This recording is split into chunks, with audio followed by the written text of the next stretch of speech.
unable to survive. This is what's happening in the United States. That's why there is a mass strike. Many people right now want, especially in California. I heard yes, and they're going for the impeachment of Obama and so on and so forth. Yeah. But what is happening to the biggest and strongest economy in the world? And if it collapses, because it is the importer of last resort, it is to them that we sell goods. It is to them that we export. What happens now to countries like ours? Yeah. There is a tremendous impact on this. And our would-be presidents, our leaders, those who claim to be leaders, Yeah. must be able to address this. Because if we don't do this, Yeah. many people will die in the Philippines. Many people will starve. Yeah. Because we will be pushed into a hyperinflationary situation. A hyperinflation means printing up and printing up of money, which brings the prices of all commodities up. What could be the impact action that must be undertaken fast enough by the next president of this country? Okay. Well, at this point, we cannot change the collapse of the system. It is going to go, and it's like a tsunami that's about to hit the rest of the world, a financial tsunami. So you cannot stop that, but you can prepare for it. Okay. You prepare for it by taking certain steps so that you continue to function as a society. The immediate steps may not stop it, and many people may still suffer. But at least you're functioning as a society, because that is the primary objective of the leadership of our country, that the Philippines continues to be Philippines, right? A republic. Without that, without taking the emergency steps, what will happen is government will lose credibility to the population, because it will not be able to provide basic services like health and peace and order. As people starve, and lose their jobs, cannot provide for themselves, what happens is there will be chaos and anarchy. So if they can't buy medicine, they can't buy food, they get sick, and government cannot provide health care, they cannot be taken care of. The hospitals, there will be epidemics. And over and above that, because they're having difficulties, there is anarchy, rampant stealing, raiding of stores, and going inside homes. If this happens and you don't have the peace and order and the health care because your government is bankrupt, what happens is chaos and anarchy. And the only ones that will rule at that time, because government will disappear from the people, will be the warlords.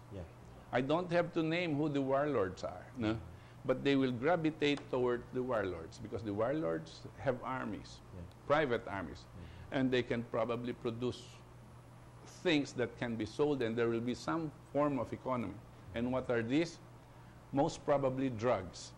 Most probably will go into coca production, marijuana production, and whatever else, right? And that is where people will gravitate. When this happens, Ernie, we will have lost the republic, and we can't put it together again. So the important thing for the next leadership is to keep the country together and making the people believe that there is a leadership who knows what to do. Okay? And that's critical. Right. Who knows what to do.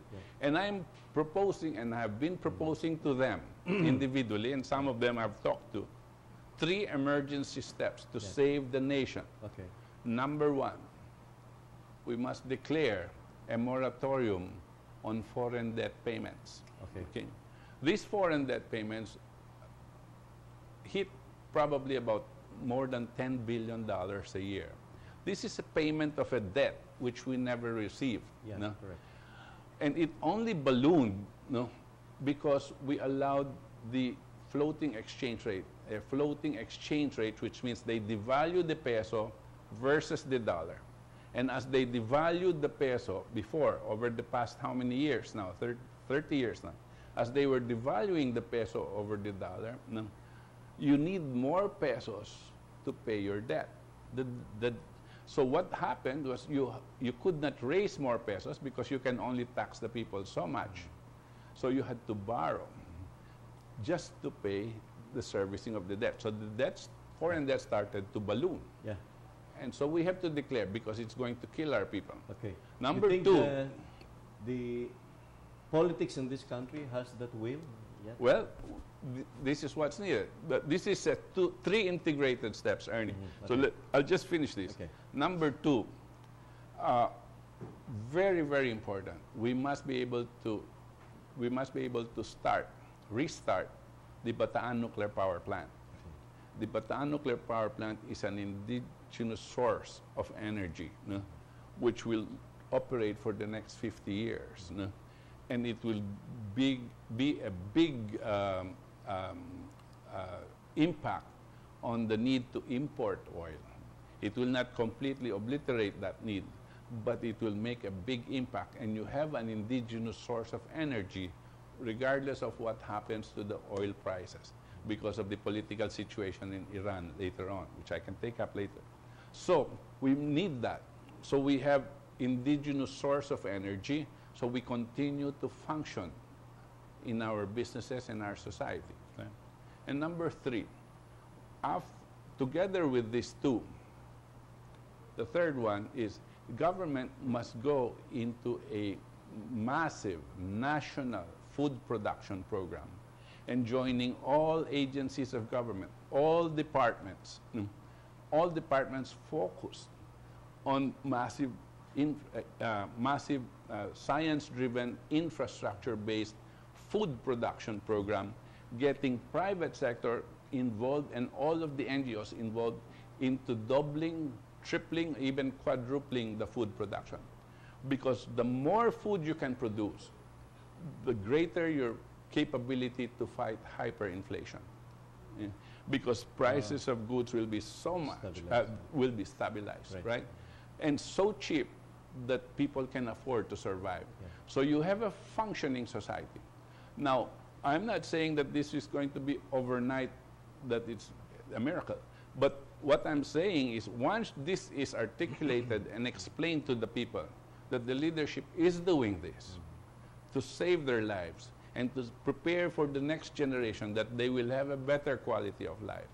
Once they understand that, the people will still gravitate and continue to believe in government.